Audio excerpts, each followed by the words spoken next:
How's it hanging, collectors? So today we're going to take a look at a couple resin models from the first Mad Max movie. These are the yellow police chase cars. They were part of the Australian Federal Police Task Force called the Main Force Patrol, the MFP. And their purpose in the movie of Mad Max was to combat organized crime and motorized criminal biker gangs and marauding punks and whatnot. So, patrolling the transcontinental highways of post-apocalyptic Australia. Alright, so you'll see here I wrote on the box where I got this. I got it off eBay. The seller's name is absolute_toys, and they have around 13,000 stars as far as their rating goes. So, the box does concern me, though. This giant dent. We're gonna find. Excuse me. We're gonna find out if it's packed properly. It's nice to see that it's fragile, so that's good. All right. Well, I think it's all right. Got some paper.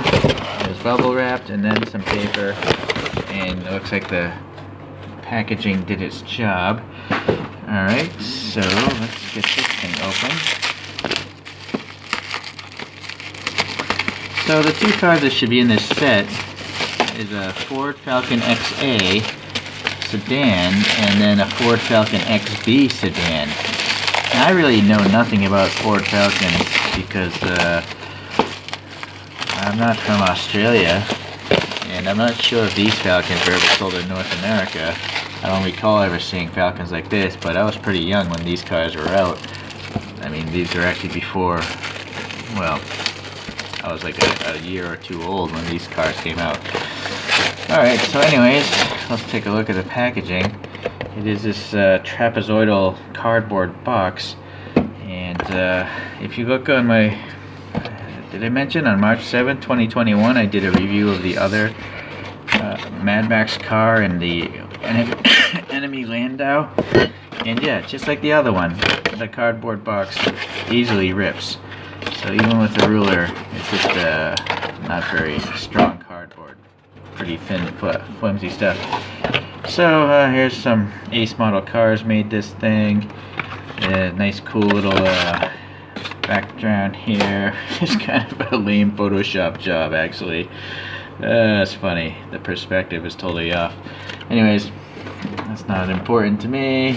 So the box here, I guess it's an alright size. It's a little, well, I guess it's acceptable. So what I'm noticing already from the start is that window is popping off, and that happened to my other set because these are, I think, pretty old. The box, unfortunately, I don't see a date. I don't know when these came out, but it's obviously long enough ago that the glue on these windows has worked loose. So let's see if I can open this thing up. Boy, what is up with this? Oh, this tape. Okay, it'd be nice to maybe check that first. Right, so that makes life easier. And unfortunately, well, those are super flimsy antennae. In fact, I gotta keep that cardboard card because I don't know which cars are which. It doesn't really say. Big Bopper and Hare? Maybe that's the case there. Okay, well, let me get them off the stand here. Okay guys, so I had to edit this film. The grass background trying to match the photograph in the back just looked too crazy with these yellow cars, so I switched this to a road graphic here. Let's start with this car here. On this side here it says Rupin Charlie. So Rupin Charlie, this car had a call sign, let's see, Big Bopper. Okay. So this was originally a Victorian police car before it was part of this movie, and it had a V8 302 motor in it. This is supposed to be a Ford Falcon XB sedan from 1974. It has Pursuit written on the back, and then in the movie it actually crashed into a Mazda Bongo van, which was owned by the director, and then later on it crashed through a camping caravan. So pretty exciting end of its life, I guess, for this car. Okay, well, let's look at the actual casting itself now. So this is resin, you know, it's super light, but I think you're gonna get the best detail with that. Excuse me, got a dry throat today. So let's start with the wheels here. Those things look pretty good. I mean, they look like they're yellow. I'm not sure if the real cars had stamped steel wheels, possibly, or if these are aluminum wheels, but you can see, I think there's actually 5 lug nuts there. It's just because it's yellow, it might be a little hard to tell. But there actually is air passing through the spokes. You might not see it here, but you can see it on the back wheel here, right? So that's some fine detail in the rims. Okay, so you'll notice the graphics here are really nice. I'm not sure if these are decals. What is going? Yeah, it's hard to say. At least on the side, I can't see that wrinkly, clear stuff that you usually see on the decals. So I don't know. But if I don't see any air pockets either, well, let's carry on. Maybe we'll see later on the other side of the car.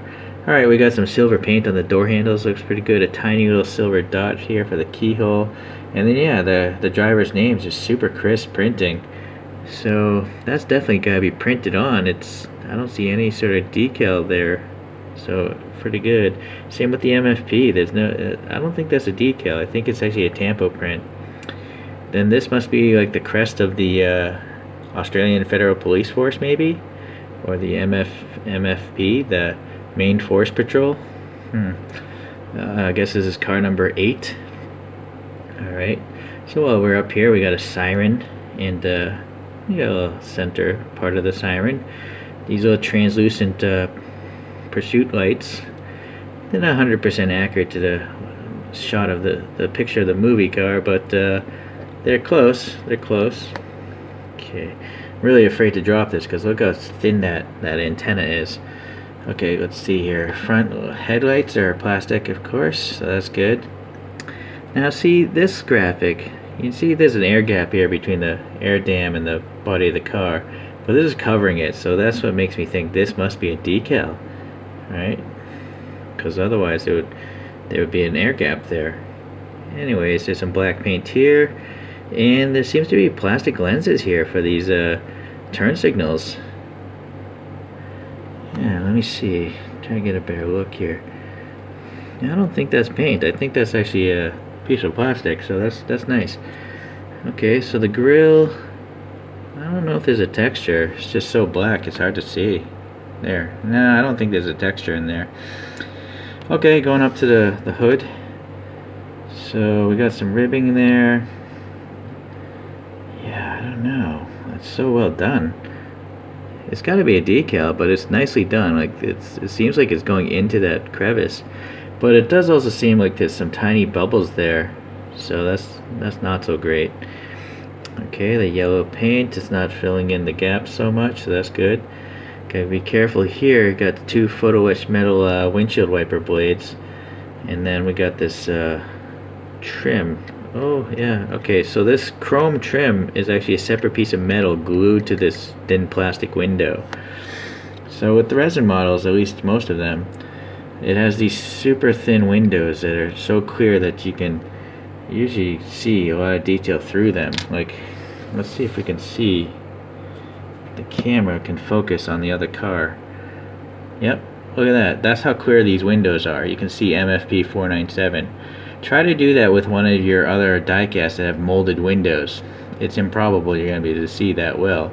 You could actually probably watch television through these things. Okay, so that's good. That's one of the great things about the resin models, the clarity of the windows. Now unfortunately, the interior is pretty dark, so it's kind of hard to see what's going on. So let's see, I got a flashlight here. Okay, so yeah, molded details. Looks like it's a tan interior. Yeah. And then a black dashboard. There's a shifter knob there. Let me spin it around, and we'll see if we can see anything on the dashboard like an instrument. Some molded details in the steering wheel, but no, I don't see anything in the instrument gauges. It's just all black plastic there, no additional printing or decal or anything like that I can tell. Oh, that's too bad. Oh well. Okay, so yeah, you can see the back window is really nice again with that separate chrome molding. And then this is the scary thing here. This is the thinnest antenna I think I've ever seen on a 64 scale car. This is the kind of thing that I would probably make if I had damaged one, where you pull a piece of styrene apart with a lighter. Maybe that's what these guys did to make these. I mean, that's super thin.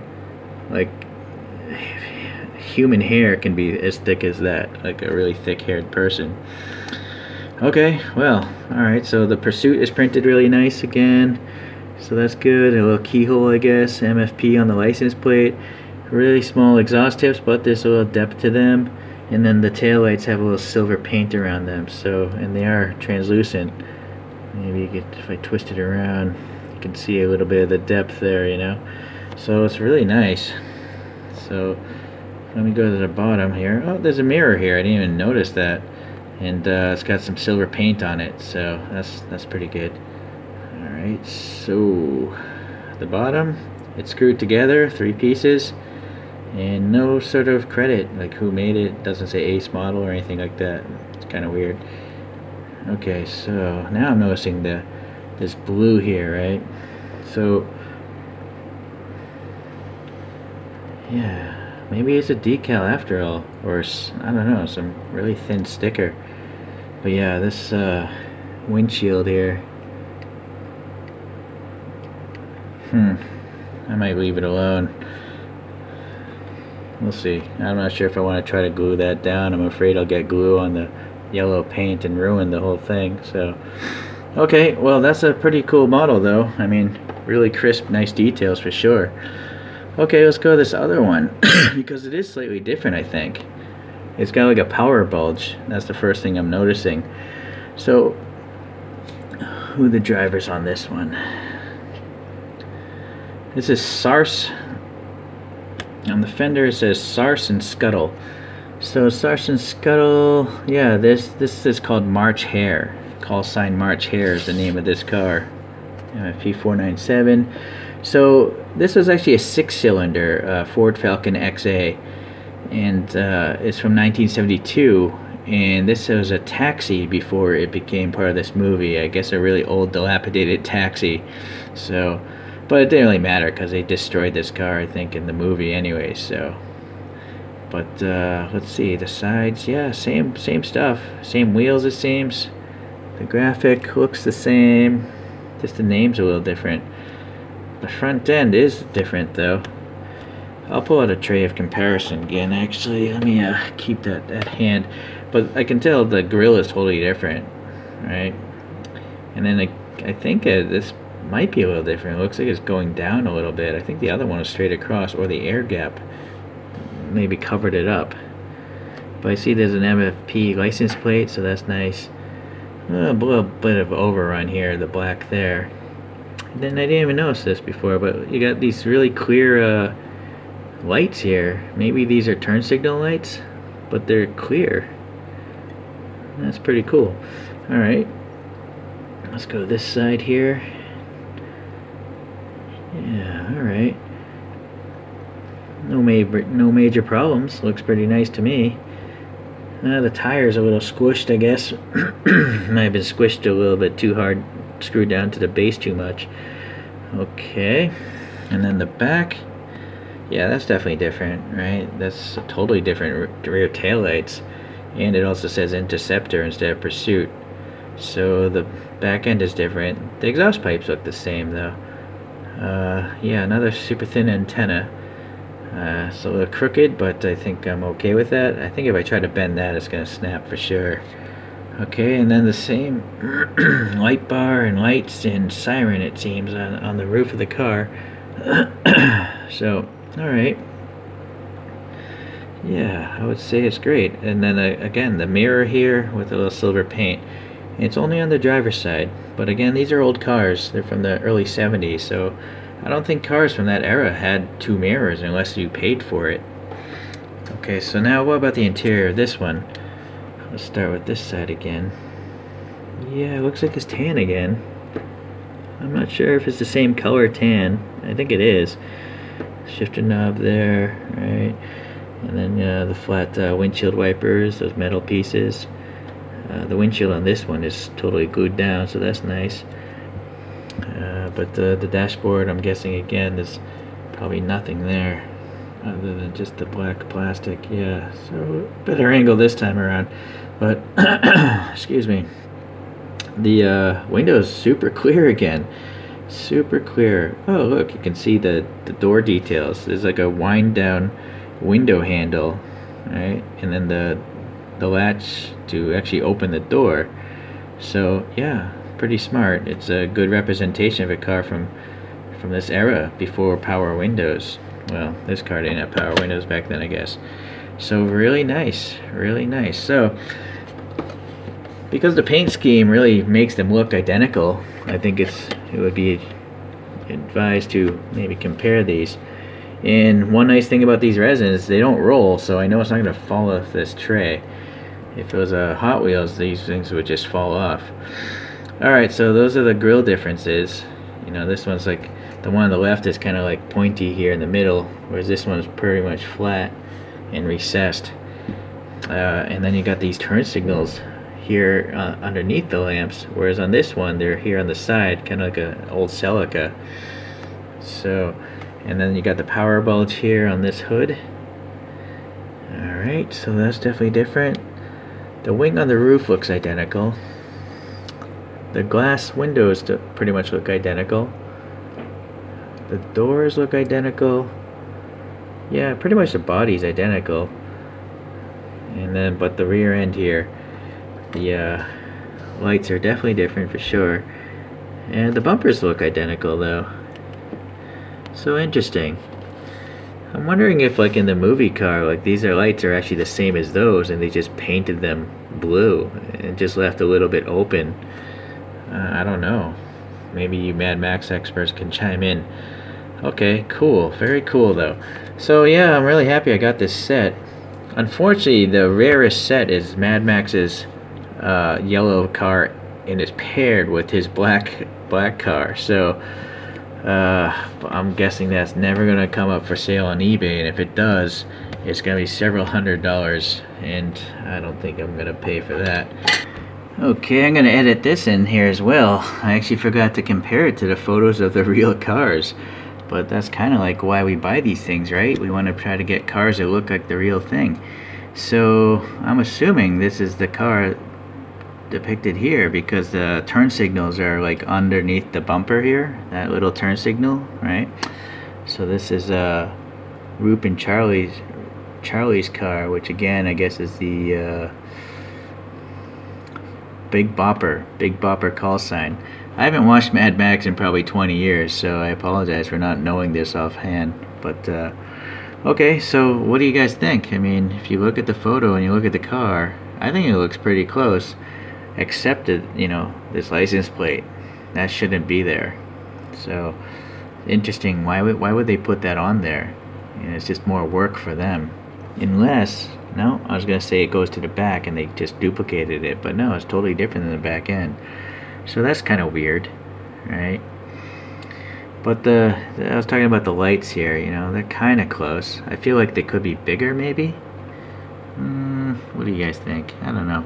Okay, so then unfortunately the other car is way back there.